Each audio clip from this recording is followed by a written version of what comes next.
Hello guys, it's a new week and we are back. It's Trending GH, everything that was trending over the weekend, and today, whatever you missed, we're wrapping it up, discussing it, dissecting it in a fun, exciting way, and you don't want to miss. Before we get started, make sure to hit that subscribe button because you know how important it is to us. We love you guys. We'll be back.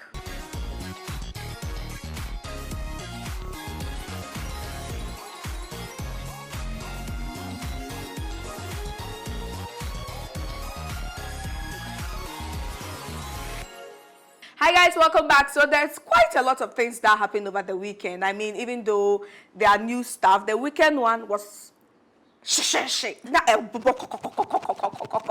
and I'm talking about Abuna Koko. To say Abuna Koko.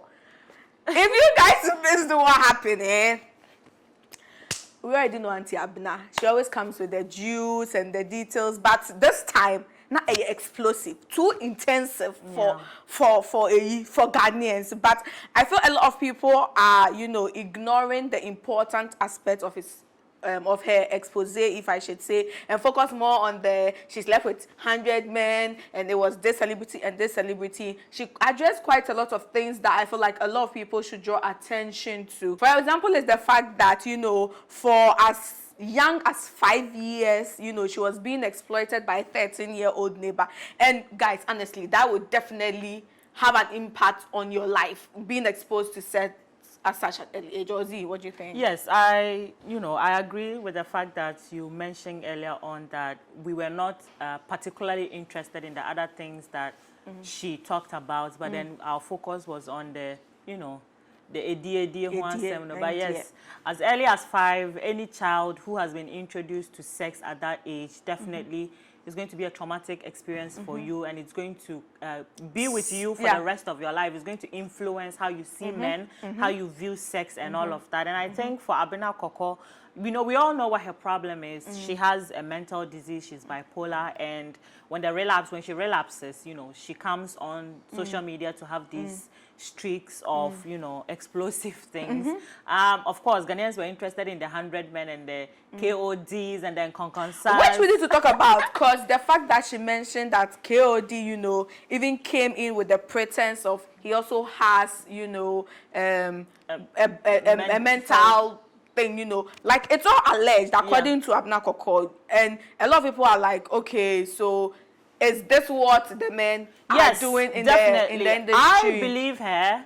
I believe Abuna Koko, because nobody will sit down and just wake up one day and start making up these things, knowing that these people... And be consistent with them. She's never wavered in any of their because things. she knows, the kind of people these people are in the society, how famous they are, how influential they are. So I don't think she will just always wake up and sit down and just start saying, oh, I slept with this person. And the fact that she mentioned KOD trying to use his mental illness to, sort of, I think that was...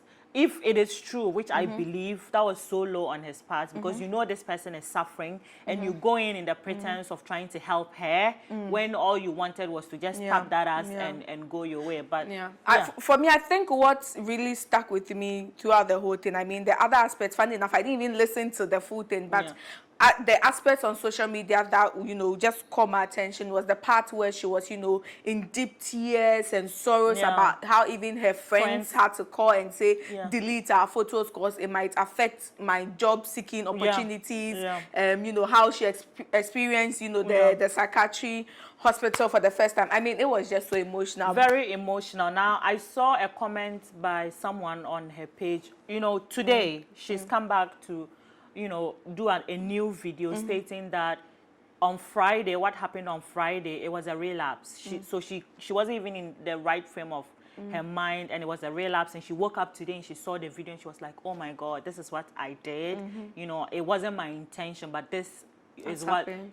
So she has deleted it. It's no longer on her Instagram page, and she's deleted it. But then Abuna Koko is such an intelligent woman for her to be going through, these things, and we really hope that she finds the help that she needs and the right people to kind of take her away from the social media space. Because for me, I feel like that is the ultimate line. She feels she has people she wants to explain things to. She wants to validate certain things to for them to understand her. Me personally, I believe that job at TV3 was doing her good, and it is rather unfortunate that she lost it, and we don't know the true essence of why she was sacked. But I feel like that job kept her busy, and kept her sane kept her sane because she was doing what she loves. Busy, and she was not, thinking about other things that so might I think, get to her. any institution, media, whatever, just take a chance on her. Just like TV3 did. Yeah. And there's no success guaranteed, but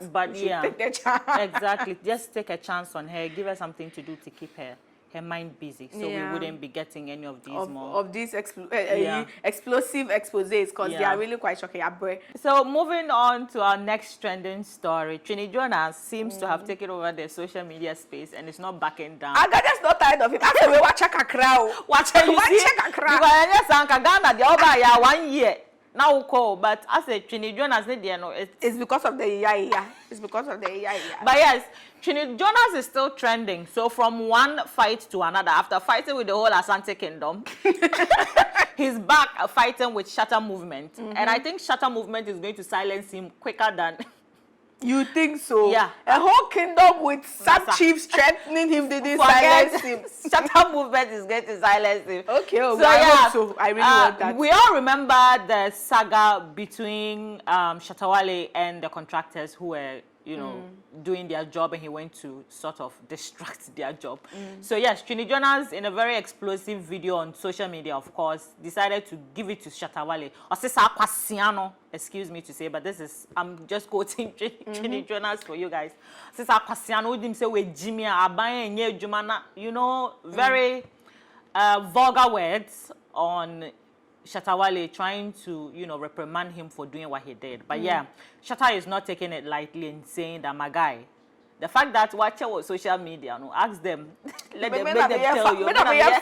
Founder of Facebook Live Insult Institute.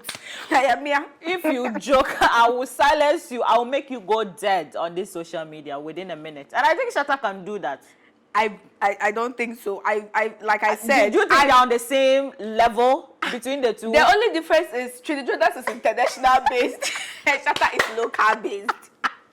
And funny enough, Trini Jonas now has quite a huge following. Yeah. I don't know if he has a name for his fandom, but he has a huge following. People the Jonians. I'm going to give you guys a name. The Jonians. People that are always sharing his stuff, just like the Shatter Movement shares, Shatta Wale content. Yeah. So I don't see Shatta silencing Trini Jonas, but I know his days are numbered. Because I am tired of him. I am really, really tired of that. Trini Jonas is here to stay. We'll see how long this, scruffle between him and Shatta Wale is going to last for. Next week, he'll pick a new contender to fight and he'll still be trending. But Trini Jonas will say Trini so say Jonians. We are done. We are tired of you. We are giving you to August. If you people don't disappear, we'll vanish you. Anyways, guys. Our next trending story is a rather sad one. Prophet TB Joshua, all the way from Nigeria, was pronounced dead over the weekend. And the news came as a big shock.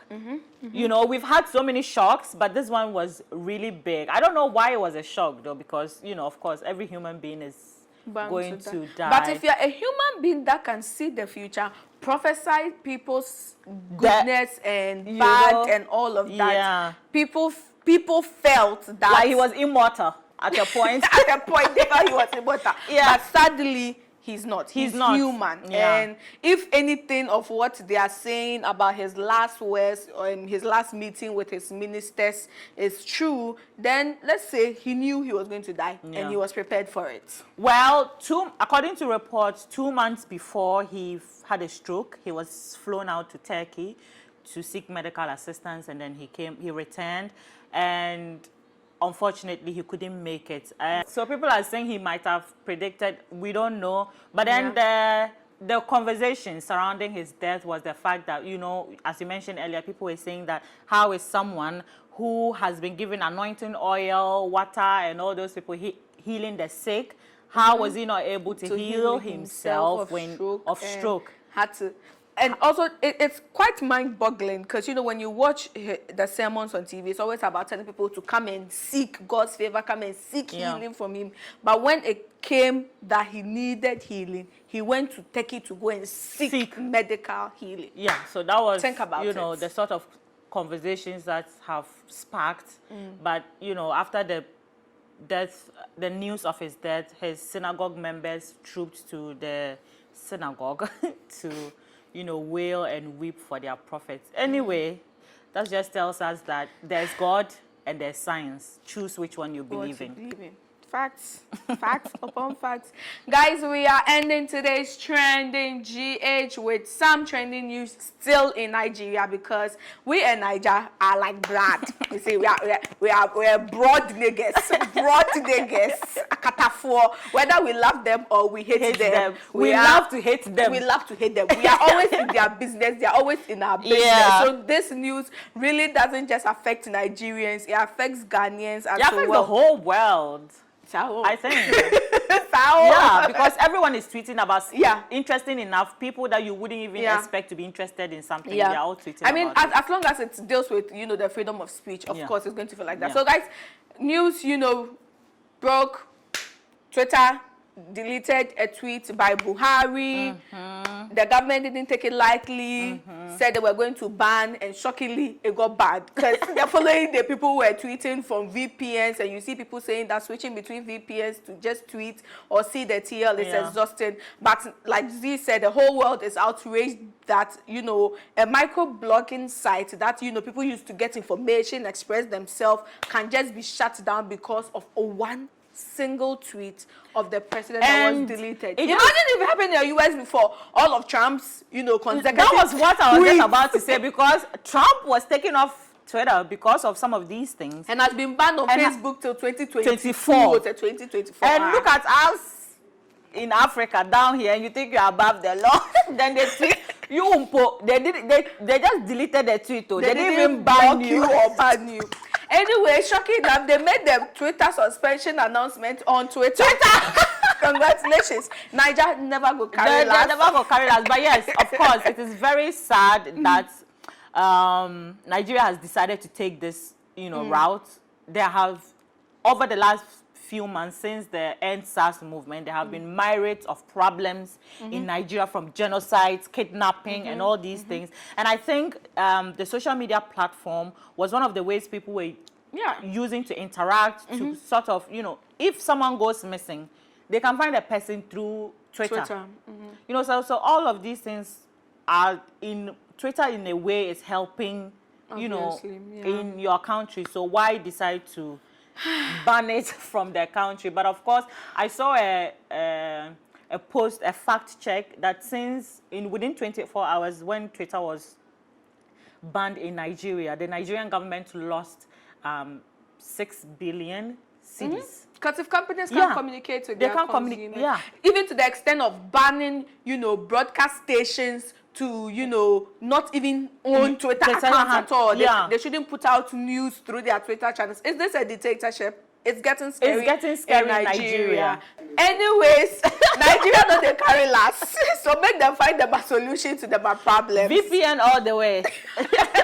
We'll be your VPN. We'll be here every week to bring you the trendiest, the most fun things that happen, and you will definitely love it. So please make sure to follow us on all our social media, Mayor TV, Facebook, Instagram, Twitter, and YouTube already is Mayor TV Official. Hit that subscribe button, okay? Capiche? Namaste. We out.